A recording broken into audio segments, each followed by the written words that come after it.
Nestled in the southern region of New Zealand is Otago. It's a diverse province, rich in history, a place that's attracted people as far back as the 1860s when the Chinese chased gold out of the hills.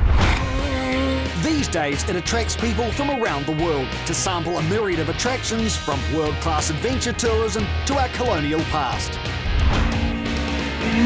And once a year, it attracts motorsport enthusiasts from all parts of the globe for a world-class rally. The Stadium Car's Otago International Classic Rally.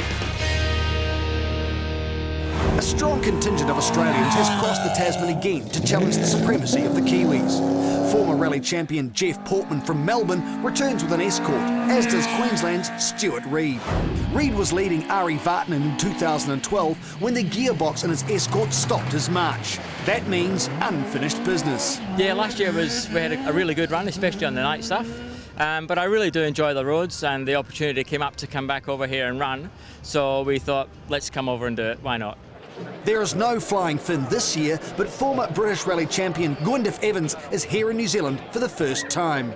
Obviously, we've been following rallying in New Zealand for many, many years, and everybody that's come back here from home has always gone on about how fantastic the roads are. But we've had a look around, and for sure the roads are fantastic, but they're quite difficult to go fast on. But an even bigger threat might be coming from the locals. Sure, Derek Asen is back. 3 wins from 3 starts in the Otago, but there's plenty of local opposition, and they're not all in Ford escorts. Marcus van Klink's well-prepared and fast Mazda RX7 is easily capable of upsetting the escorts, but Van Klink is cautious of this event.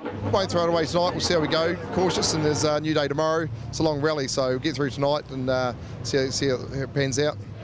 A new name lurks in the Kiwi Classic ranks this year. By no means unknown in rally circles, but never before in an escort almost twice his age.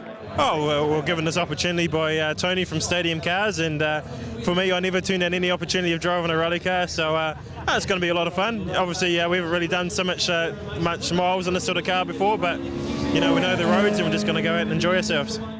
Tony Gosling, himself a competitor, has this year thrown his support behind Paddon and the event. Just really like the event, the atmosphere down here is brilliant. So the vehicle's owned by Stadium Cars, and we thought it was a good idea to come and try and win this weekend. So rather than me driving, we thought we'd get Hayden to drive it. I think everybody in probably the top 7 or 8 are going to be pretty competitive, really.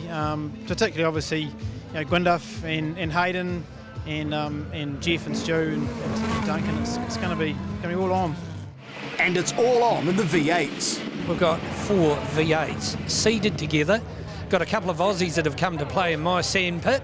KC in the Monaro, who's been here before, but we've got Tomo in the Black Falcon XY GT too, so it's great to have him here. So the 4 V8s will be out there having some fun and chasing each other. Well, there's the New Zealand versus Australia, of course. There's Ford versus Holden, and we'll all be chasing Mark, I think, because Mark's probably going to be a wee bit quicker than us. Tomo's brought his Falcon GT over, so we've got a bit of a head-to-head thing going on there. That'll just keep it really, really interesting. There's a special trophy being made in the shape of a V8 with 8 pistons hanging out the side, so it's something which will be pretty sought after by all 4 of us. The weekend of competition begins south of Dunedin at Henley for the first of 3 night stages at Otago.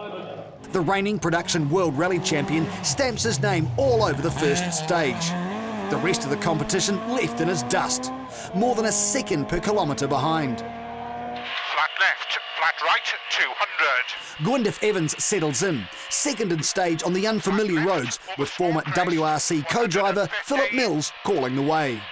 Small crest, 30k, 4 right. The rotary of Marcus van Klink is just 0.4 behind the Welshman. 80. Long right, 8 right, tight in 80. No spins for turnaround Tony, but the V8 Capri does grab the limelight at just the 4th turn.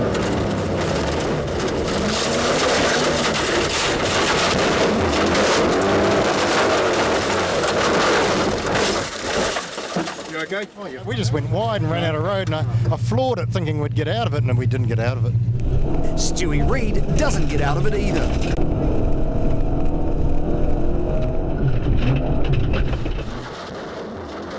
The Escort stays right way up, but the 30+ metre drop means the car must be checked over. Reed's business in Otago remains unfinished. Padden again smashes the opposition in SS2. This time though, our international star slips in stage with brake issues. Into 9 left long. Less than 6 right. 6 right. To 9 left long. Not far from the finish now. Into 8 right long. Derek Asen is next home, with Marcus van Klink soon after. And 6 right, tightening along 5. Tightens along 5. The Bluebird of Duncan McCrosty is 4th. Geoff Portman is 5th home in a car that's reinvigorating his rallying. It's transformed the career that Ross and I have had together from Datsuns and Nissans 35 years ago, right through to the Escorts of that era today. Remarkably, Tony Johnson is the quickest of the V8s through SS2 in the rolled Capri, despite stopping for the crowd.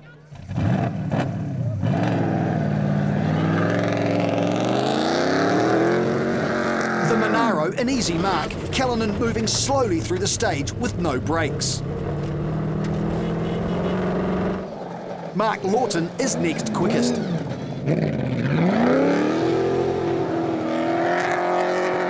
Dave Thompson collecting the spoils in the XY GT. The locals are very, very quick.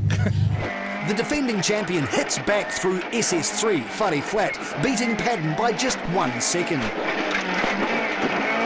right in junction, 250. The all-girl team of Deborah Kibble and Heather Johnston, yes, that would be Tony's wife, has been struggling with intercom issues from the start. I can't hear the notes. We had the intercom up too loud. All I could hear was gravel, and then it was too low, and I can't reach back to grab it. But yeah, just get through tonight now, I think.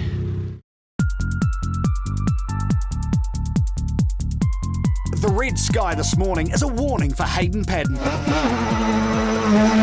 And tightening along 5. Marcus van Klink has a red-hot go at the overnight leader, claiming first blood through the short 7k stage north of Palmerston. And 5 left opens, 200. 200. Stuff, buddy. Mark Tapper is the only driver in the top 10 to move from their overnight position, up 1 through Ritchie Road. He and Campbell Ward claw their way back after losing precious time in SS2 last night. But they're out very next stage after bending the rear axle. Ironically, after Special Stage 5 has been downgraded to touring. Alex Kelsey and one of the four-wheel drive cars had a big crash and the stage was cancelled, and we were going through there checking our notes a bit quickly, and we've hit a rock and it's bent the axle, so in a touring stage. Derek Asen unseats the overnight leader through SS6 Shag Valley by 2 seconds, but with a margin of nearly 1 minute, Padden need only stay in touch to maintain his lead. 5 right. Gwyneth Evans is 4th through the 8.5k stage, but by the repeat of Ritchie Road, his BDG engine is suffering electrical gremlins. Stages are fantastic, really enjoying the stages. Unfortunately, we're down on power today. I don't know what's up, but she's not firing properly. So anyway, another challenge for the boys. Hug 7 right, opens over 100, tightens 4. Marcus van Klink grabs the stage win by 0.1 over Hayden Padden. Yeah, good fun. Nice fast stages, and the car's much nicer to drive today, so learning all the time. Aussie Grant Walker is enjoying the Otago roads, lifting 7 positions from SS6 after being forced to learn a new driving technique. We've got a gear lever issues here. Thank you. A little box coming out of there. Small crisp 350. Derek Asen sets a cracking pace through SS8 Golden Bar. Gwyneth Evans' Escort finally succumbs, and our international stars are sidelined mid-SS8 with the bonnet up. If Asen and co-driver Greg Scott thought their time was quick, it was a thought that was quickly dispelled. Hayden Padden back to last night's form, smashing 21 seconds at the next best time. It wasn't too bad. About a third of the way through, you can feel the tyres getting a bit too warm, so we had to take it a little bit easy, but getting more used to the car. Ron Davey should be used to his car, a similar Escort with the more standard Pinto 2-litre engine, but SS8 is taking its toll. Yes, I'm a little bit exhausted, and I was running out of brakes, and I think the pacemaker's playing up. but it's good. Back in the V8s, KC and Marianne Callanan continue to be dogged with fading brakes in the long stages, giving time away to the locals. But the lead V8, Mark Lawton, gives a bit of his own time away as well.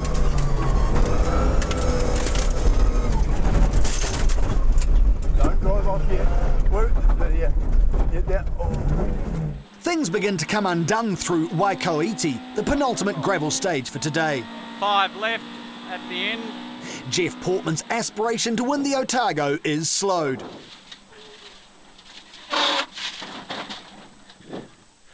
Mark Tapper finishes the stage equal fourth with Portman, but the hastily repaired differential in his Escort was crying enough by the end of stage. Duncan McRae has been circulating in the top 5 each stage so far and is currently in fourth outright. But he gets caught in the dust of a slower car. It's McRae's lucky day. He moves up to third outright. That car is the rally leader. Hayden Padden forced to push the Stadium Cars Nishibo Escort on with a disintegrating tyre. 150. We stopped to change it, but there's not the right tools on board to change the tyre, so we had to drive out on it. So not the best. 120 after the grate. And long 6 left, minus 80. Marcus van Klink struggles through 9 after damaging the steering in the previous stage. Marcus, come on. Flat crest, 400. We didn't go too good through there. We've been the steering in the stage before, so we're it was a matter of just getting through, and we're going to fix the service and yeah, go tomorrow. It was a good stage though, it was good fun. Derek Asen brings the Gulf Oil Escort home 7 seconds ahead of Van Klink, securing the rally lead by a margin of just 1 second. With new rubber, Padden bounces back next stage, a 12-second margin over Asen. Geoff Portman makes up for his earlier indiscretion, sneaking in front of Duncan McRae for third outright. Aussie resident Mike Townsend follows in his father Roger's footsteps, 5th after SS9, but he slips 2 places through 10. Very lucky to be here after this stage. We found ourselves in the water table for quite some time and managed to get out, and I don't think we got too much damage, so we're a bit lucky. So how are you enjoying? Oh, loving it. It's awesome. The roads are unbelievable. Unbelievable. Tony Johnston started behind Dave Thompson, but hauls him in early. So that's an awesome piece of road. So now what's next? Wait for Tomo to arrive because we passed him. He had this theory that he was going to tour for the first 11k because the drops freaked him out. We had about 11 kilometres of sheer drops, and I'm not a brave man, so I'm only in it because I enjoy it, and I didn't enjoy that, so I just buttoned off, and we're off to the street stage. And the street stage is special, super special. This is where the crowd turn out to witness the girls and boys and their toys. And Tomo and the other V8s come into their own.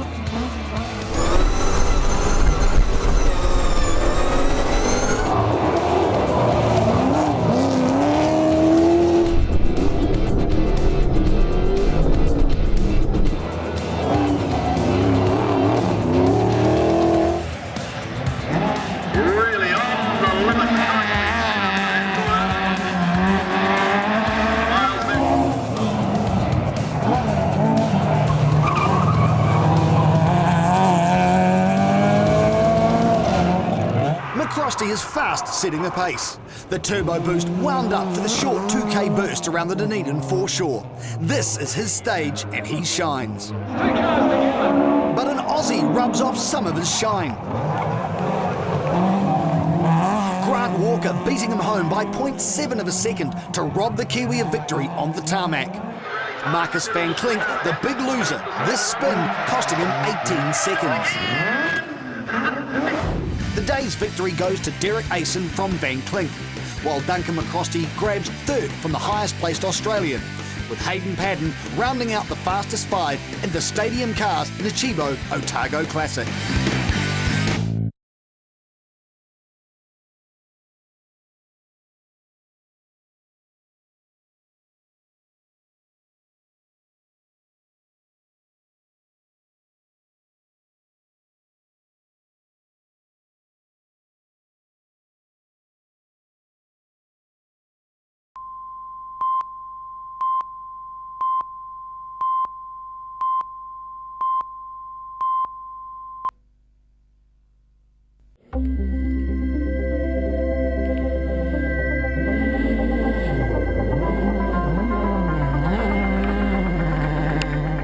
Overnight, the cars in the Stadium Cars the Chibo Otago Classic have been in Parc Fermé at Turner's Auctions.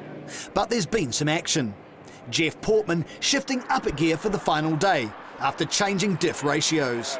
And we've changed that now to a more competitive speed differential that'll give us better pickup. We've practiced now for 2 days, and the final day is where the event's going to be won. I'm looking for a podium finish, and I'd probably at this stage settle for second.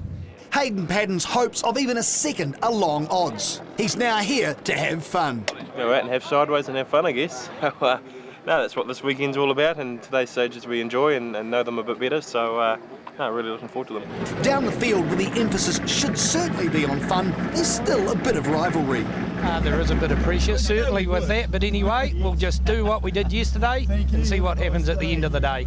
We're all within about 2 minutes, so it'll be fairly tight today. We'll all have, put a bit of pressure on each other. Trying to chase Tomo, he's still got 2 minutes on us. We managed to we started yesterday 5 minutes behind and we got 3 back, so we've got 2 minutes to go to catch him today. I thought that it was going to be a leisurely drive to the presentation dinner tonight, but there's a bit of a sting in the tail. There's some really long stages, so we'll have to be on our best behaviour. By 0900, the Classics are taking on the opening stage of the final day. A classic Otago stage run near Lake Waihola, a repeat from Friday night. Padden pounces. The man determined to have a few skids and some fun is 5 seconds clear of rally leader Derek Asen, with Duncan McCrosty third. 4 right, 50. Portman's diff change has delivered a positive result for the man behind the wheel. That was a brilliant stage. The car was very, very sweet. Look, if that doesn't do it, I don't think we've got anything left. That was good. But not good enough for the timesheet. 22 seconds off the lead pace. But a very fast stage, and better stages to come for the former Aussie champ. The quickest of the Toyota Corollas is in the hands of Michael Townsend. 7th in stage, and similar in outright terms, the family pedigree for being fast on gravel showing through in the repeat stage. It was a lot nicer in the night time than it was in the daytime than it was in the night time.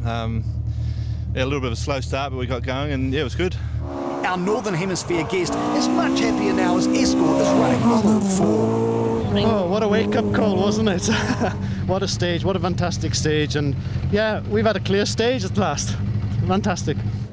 Evans has not had the perfect run this weekend, but for his co-driver, former WRC co-driver to Peter Solberg, this is the only place to rally.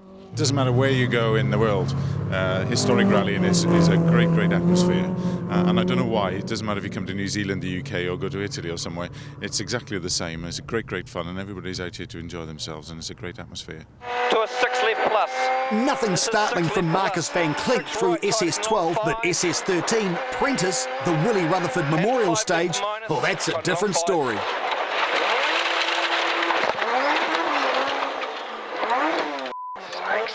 Yeah, no, we nearly rolled it actually. Just didn't hear the call and it came in a bit hot and clipped the bank and done some damage to the rear, but still driving reasonably all right, so hopefully we'll be all right.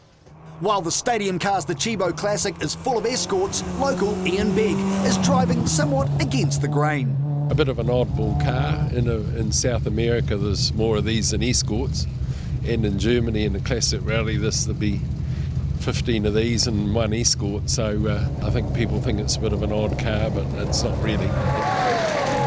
We don't believe in notes, we're old-fashioned like that. I think there's only 8 cars not on notes, so I think we're going well. Considered a signature stage for the Otago Classic, Coody Bush runs up into the hills overlooking the South Pacific Ocean from Governor's Point, along the ridge and down near Brighton. 15 Ks of some of the best rally roads in the world. I see what you mean now. It's a fantastic stage, isn't it? Just wish we had more power. There was a lot of floating time. We're sort of just off the ground over the crests. It would have been nice to have had practice notes on there. That was a brilliant stage. Super fast. Definitely one of my favourite stages, but just struggled a little bit in there. Like the grip levels are quite good, and you can go quite fast, but the engine's just got a bit of a misfire, so it didn't quite help us. But didn't really disadvantage him either. He and John Kennard still the quickest car on the road. The final 5 stages today are centred around the lake that has become a second home to the Classic from its earliest days, Waihola. Gwyneth Evans and Phillip Mills have plenty of time to take in the scenery. Their rally temporarily halted while the gremlins in the carburetor are sorted for the long penultimate special stage. Berwick, 44 kilometres of sheer driving terror, rocks, punctures, and anything could happen. The event could be lost on that stage. Prophetic words from Portman. 8 left, 80. Change it. Long 6 right 100. This is as good a place as any.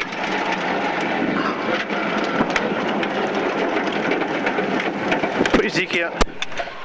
Van Klink slides on by to record the fastest time of 30 minutes and 18 seconds across the 44 Ks. Paddon is just 1 second behind the new rally leader for this stage. Portman is third, and more importantly now, only 51 seconds behind the overall lead after taking 15 seconds out of third placed Duncan McRae. In V8 land, Mark Lawton is all over his competition, nearly 10 minutes in front of the Capri. But the long SS16 is not kind to Tony Johnston. Keith Callanan is first on the scene.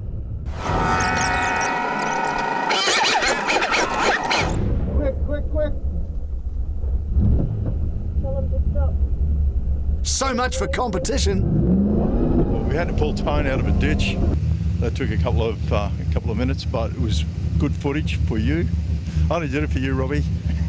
Dave Thompson sneaks the big GT Falcon into second for the V8s, but there's still one stage to go. And Johnson returns fire and grabs back second, finishing behind the Revenger of Lawton, with KC and Marianne Callanan finishing behind Dave Thompson. At the fast and furious end, Gwyneth Evans pulls a blinding time through the final stage, breathing life back into his rally, 12 seconds ahead of the rally leader, Van Klink. Geoff Portman does what he's threatened to do all day, beating the Brit home by 4 seconds and setting a new record for the Waipoki Gorge stage. And short 6 right. Marcus Van Klink is 17 seconds slower than Portman, but his lead is sufficient that no amount of pressure from the Australian camp could unsettle the Kiwi. Portman and Rinalds have come close, but not close enough. Van Klink himself has done what many said was impossible, beat an Escort in the Otago Classic. It's a first since 2005 that anything other than an Escort has stood atop the podium, and it was a period Mazda RX7 that did the job. Portman said he'd settle for second, and he does, with Duncan McRae collecting a well-deserved final podium spot. And but for punctures, Paddon and Asen could have seen a very different result. Another top event on top roads around the top part of the country. Here's to 2013. It's my favourite place in the world. It doesn't get any better than this. They are the best roads in the world.